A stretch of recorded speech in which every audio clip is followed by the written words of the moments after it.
হাই friend, Sanju ব্লগৰ অন্য এটা ভিডিঅ'লৈ আপোনালোকক স্বাগতম জনাইছোঁ। আজি মোৰ ভকতনি আহিব, তাকে আয়োজনবোৰ কি কৰিছোঁ চাওক। প্ৰথমতে পাস্তাকে বনালোঁ আৰু পাস্তা বনালোঁ মানে আমি খাবলৈ বনাইছিলোঁ আৰু বোলো নাই ভকতনিও আহিছে লগতে বোলো তেওঁলোকো খাওক, সেইটো কাৰণে বনালোঁ আৰু তাৰপিছতে বাকী এয়া বনাই মেলি বাকীখিনি বনোৱাত বিজি হ'লোঁ আৰু চাই থাকক।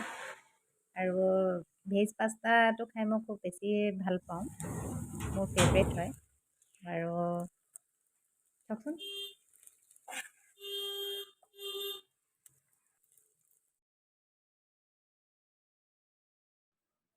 ব্ৰকলি ড্ৰাই ফ্ৰাই কৰিছোঁ, এয়া মাছ ফ্ৰাই কৰি থৈছোঁ।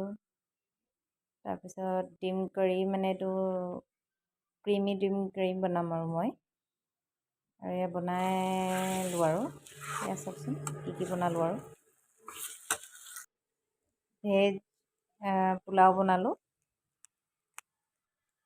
তাৰপিছতে এইটো আলু চিপছ বনাইছোঁ।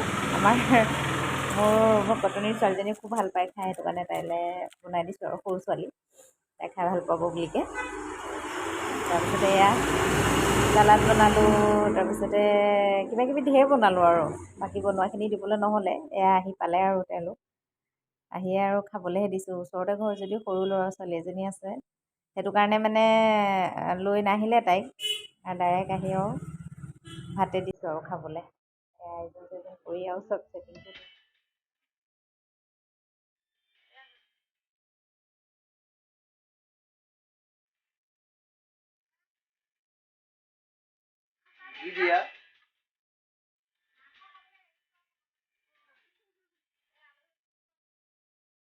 চবেই খোৱা বোৱাত ব্যস্ত আৰু আমিও খাম আৰু এতিয়া।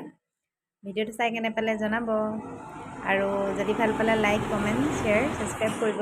বাই।